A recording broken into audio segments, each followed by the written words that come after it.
Tapi karena jawaban yang lainnya semuanya salah, otomatis jawaban yang benar sisa jawaban yang E. Jadi nggak perlu kita buktikan lagi. Oke, itu soal nomor 10.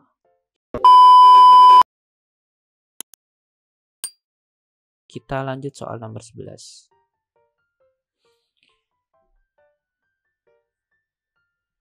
Di antara molekul di bawah ini yang memiliki ikatan CO yang paling panjang adalah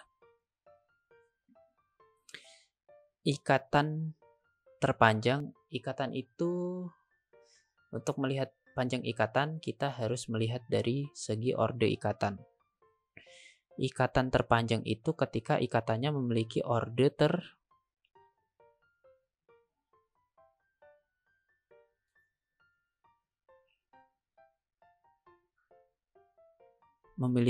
ikatan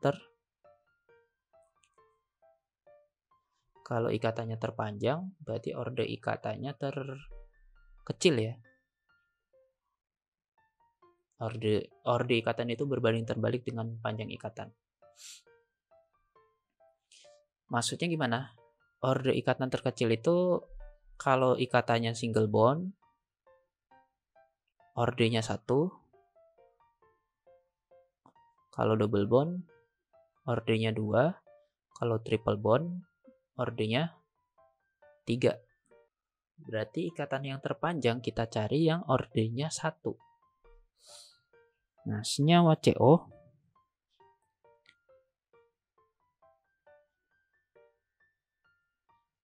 itu memiliki struktur seperti ini. Jadi triple bond. Orde ikatannya 3. Senyawa CO2 strukturnya seperti ini. Ikatannya double bond antara C sama O. Orde ikatannya 2. Senyawa CO32 main strukturnya seperti ini. Minus.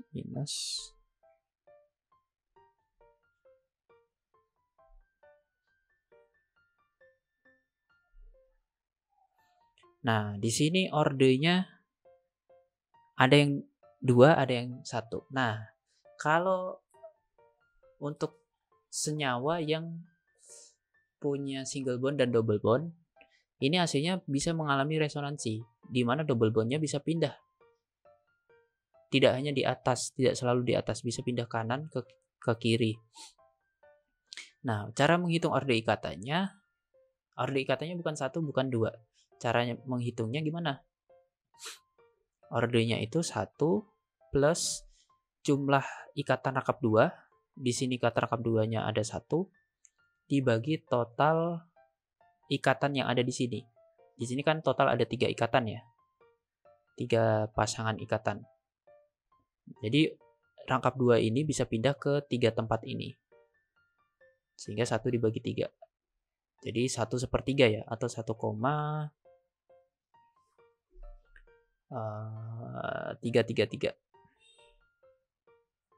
Nah, itu yang C. Kemudian yang D. OCN main. Strukturnya seperti ini. Nah, di sini ikatannya double bond ya. Aslinya ini bisa resonansi.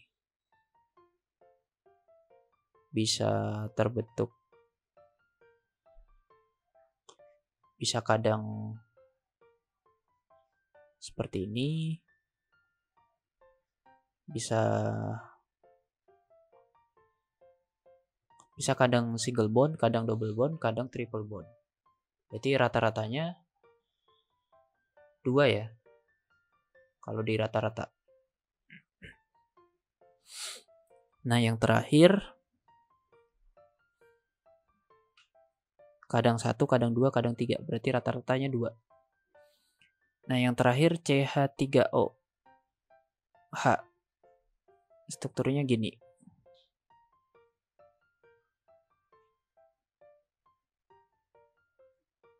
Nah, ikatannya single bond. Nah, ordenya berarti 1. Maka orde yang paling kecil adalah senyawa CH3OH. Jadi jawabannya yang E. Oke, itu nomor 11. Kita lanjut nomor 12.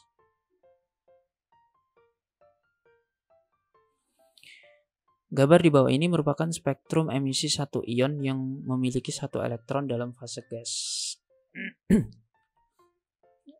Suatu ion yang hanya punya satu elektron. Semua garis yang dihasilkan merupakan transisi elektronik dari keadaan tereksitasi ke keadaan dasar N sama dengan 3. Nah, ini kalau di spektrum hidrogen, deret spektrum hidrogen, ini namanya deret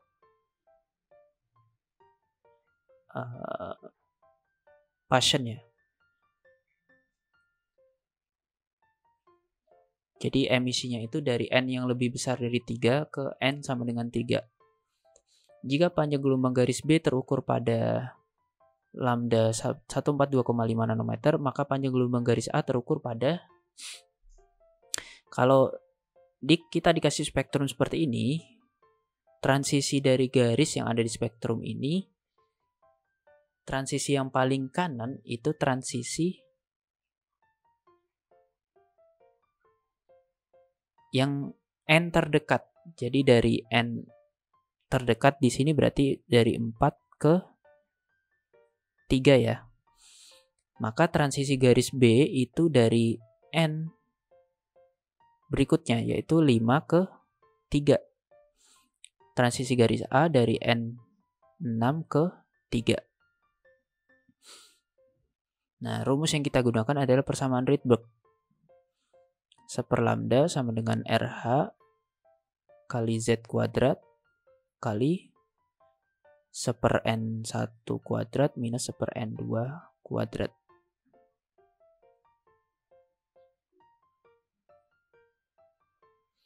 Nah, di sini kita gunakan transisi lambda dari B. B itu transisinya dari N15 ke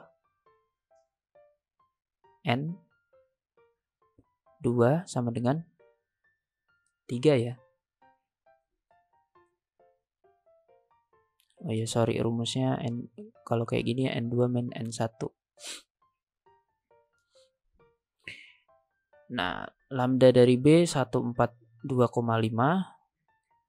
RH sama Z-nya ini kita nggak usah cari, nanti kita nggak perlu tahu nilainya. Ini nanti kita cari dari lambda B, nilai lambda B. N2 dari B itu 3 kuadrat per 1/5 kuadrat.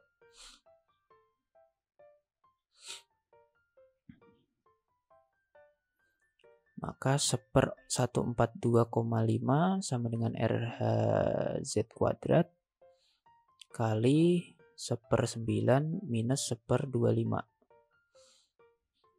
Nah, maka nilai RH Z kuadrat itu sama dengan 1/142,5 dibagi dengan 1/9 min 1/25. Nah, teman-teman cari di kalkulator.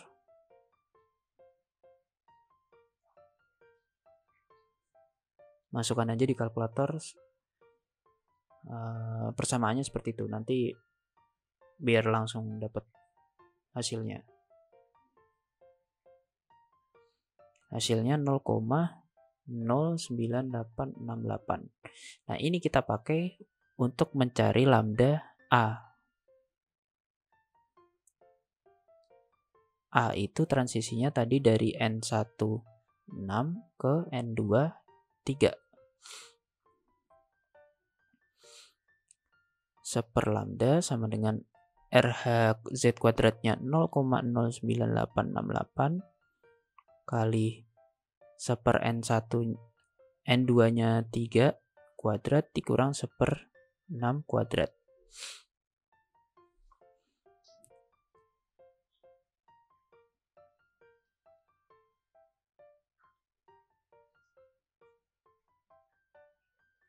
Nah, Kalau teman-teman cari di kalkulator, hasilnya 8,22368 kali 10 pangkat min 3.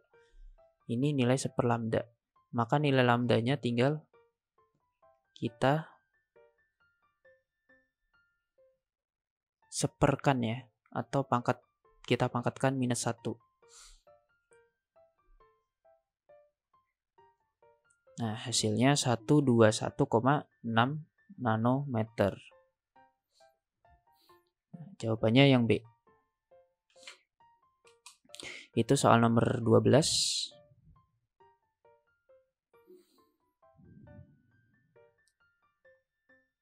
Kita lanjut soal nomor 13. 0,046 derajat Celcius. Menunjukkan eritrosit tidak mengembang maupun mengkerut. Nah, berarti tekanan osmosisnya sama antara sel darah merah di dalam sel darah merah dengan larutan garam NaCl. Jika densitas larutan garam pada suhu tersebut sekian, tekanan osmosis larutan di dalam eritrosit adalah. Nah, ini sebenarnya kita tinggal menghitung tekanan osmosis dari larutan NaCl yang titik bekunya minus 0,046.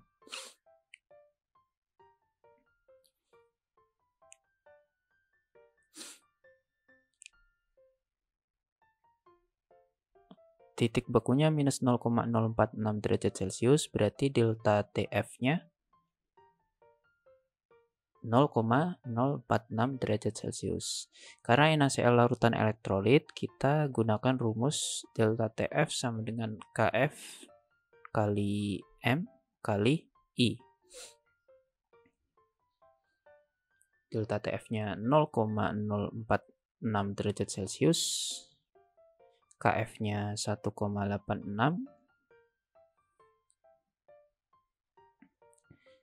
Molaritasnya kita cari, I-nya. NaCl itu elektrolit kuat ya, nilai I-nya sama dengan N. Nah, N-nya sama dengan 2 karena total ionnya ada 2. Na-nya 1, Cl-nya 1. Maka molaritasnya sama dengan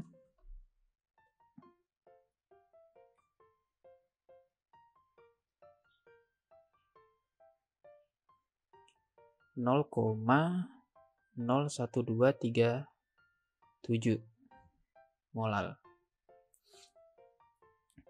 Nah, untuk menghitung tekanan osmosis kita harus hitung dulu molaritas dari NaCl. Nah, kita misal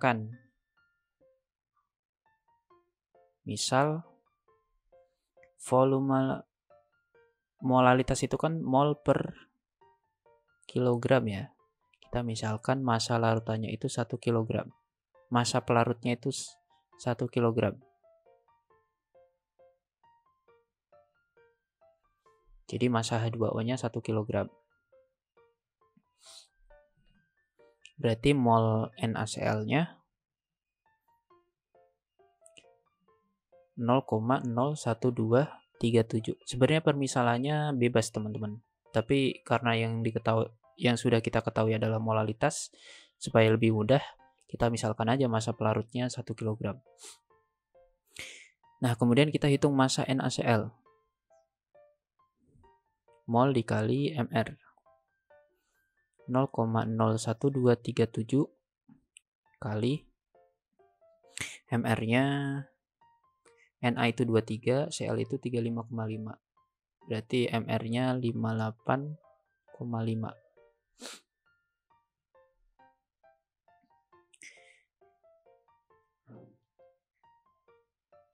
Nah, hasilnya sama dengan 0,7236 gram. Nah, massa H2O-nya 1000 gram. Maka total massa larutannya, di massa totalnya 1000 plus 0,7236. 1000,7236 gram. Sehingga volume larutannya bisa kita cari dari massa dibagi densitas.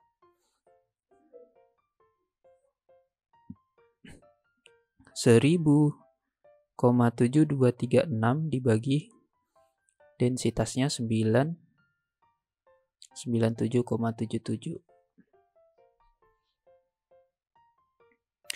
Satuannya kan, satuan densitasnya kilogram per meter kubik, atau sama saja gram per desimeter kubik ya.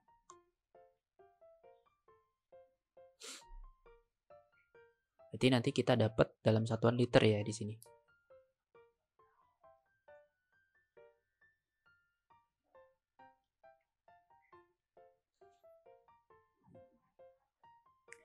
Karena dari kilogram per meter kubik, ini kilogram turun 3, meter kubik turun 1, itu kan sama saja seperti turun 3 karena kubik. Itu sama saja dengan gram per desimeter kubik. Gram per liter. Nah, jadi hasilnya 1,00296 liter. Maka molaritasnya mol NaCl dibagi volume. 0,01237 dibagi 1,00296.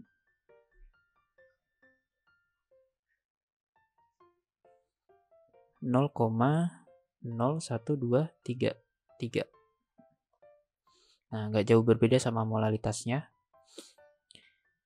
Kemudian kita bisa hitung tekanan osmosisnya. Rumusnya P sama dengan molaritas kali R kali T kali I. Molaritasnya 0,01233, R-nya kita gunakan nilai 0,082. Temperaturnya di soal tidak dikasih tahu ya.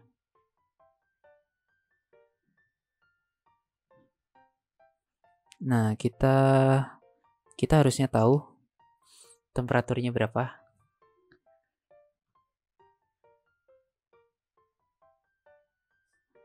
Nah, kita anggap temperatur kamar saja karena tidak dikasih tahu. Berarti 298 Kelvin. I-nya 2. Maka nilai tekanan osmosisnya sama dengan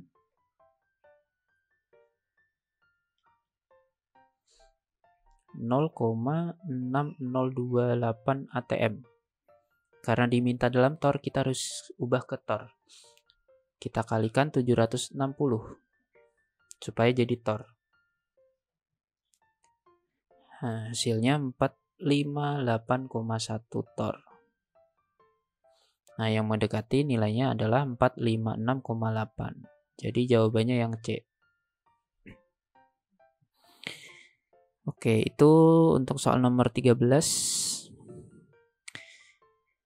Kita lanjut ke soal nomor 14. Berikut merupakan inti atom yang dikategorikan sebagai NMR aktif atau dapat dideteksi oleh NMR. Kecuali, oke, untuk nomor 14 ini saya punya catatan terkait NMR.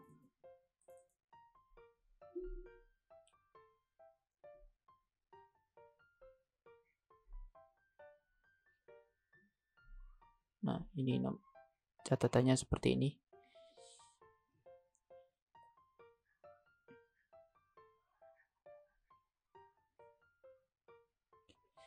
Jadi yang NMR aktif itu ketika atomic mass-nya ganjil, atomic number-nya ganjil, atau gampangnya dua-duanya ada yang ganjil. Salah satunya ada yang ganjil antara atomic mass dengan atomic number. Nah, dari pilihan yang ada, kalau mass number-nya itu ganjil, udah pasti NMR aktif. Jadi C13, H1 ini NMR aktif, N15 ini juga aktif, F19 ini juga aktif NMR. Nah, yang nggak aktif itu C12. Mass number-nya genap, atomic number-nya genap. Kalau dua-duanya genap itu NMR tidak aktif. Maka jawabannya yang C12. Oke, itu soal nomor 14. Kita lanjut soal nomor 15. Soal nomor 15.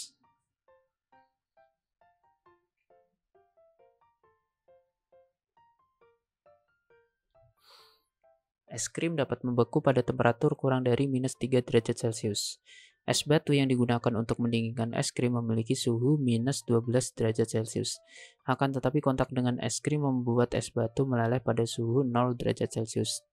Tidak cukup dingin untuk membuat es krim membeku. Agar es batu tidak cepat meleleh, air untuk membuat es batu ditambahkan NaCl. Jika titik beku es batu minus 6,5 derajat Celcius, perbandingan garam dan air yang digunakan untuk membuat es batu dan biaya yang dibutuhkan untuk membeli garam jika digunakan 4,5 kg es batu adalah Oke, ini sifat kualitatif ya. Kita bikin larutan NaCl supaya titik beku es batu minus 6,5 derajat Celcius.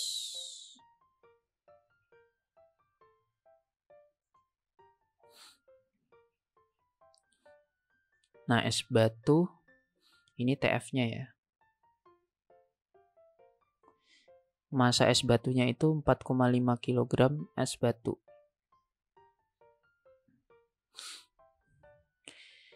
Rumusnya apa? Delta TF sama dengan KF kali M kali I. Larutannya NaCl. NaCl itu elektrolit kuat. Jadi I-nya sama dengan N sama dengan 2 ya. Karena kationnya 1, anionnya 1. Delta TF-nya berapa? Kalau TF-nya minus 6,5, delta TF-nya 6,5. Nah, KF-nya 1,86. Molalitas I-nya 2. Maka molalitas larutan NaCl-nya adalah 1,747 molal. Nah, molalitas sendiri itu sama dengan mol dibagi massa pelarutnya. Mol NaCl-nya kita cari, massa pelarutnya yaitu es batu, massanya 4,5 kg. Maka mol dari NaCl-nya yang kita butuhkan adalah 7,863 gram ya. Mol. Nah, kemudian kita cari massa NaCl.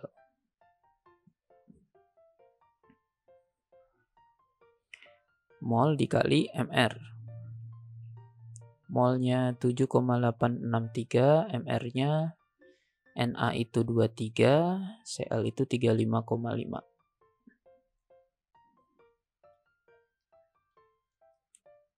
Nah, hasilnya 459,98 gram.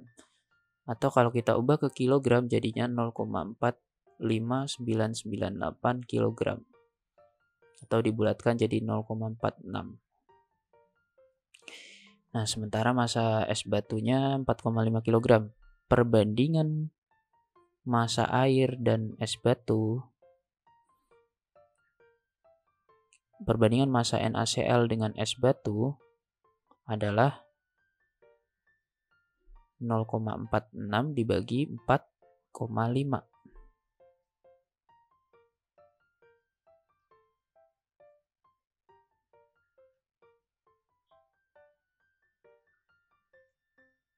Satu banding 10 ya, sekitar 1:10. Nah, lalu berarti ini massa garamnya itu dianggap dibulatkan jadi 0,45. Lalu berapa harga garamnya? Berarti uang, biaya untuk membeli garamnya. Per kilogram itu 40.000.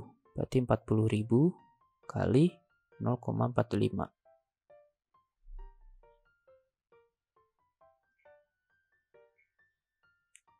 18.000. Sehingga jawabannya yang E. 1/10 dan 18.000. Oke, itu soal nomor 15. Kita lanjut soal nomor 16. Gambar di bawah ini menunjukkan struktur suatu tripeptida. Tripeptida itu maksudnya adalah gabungan 3 asam amino.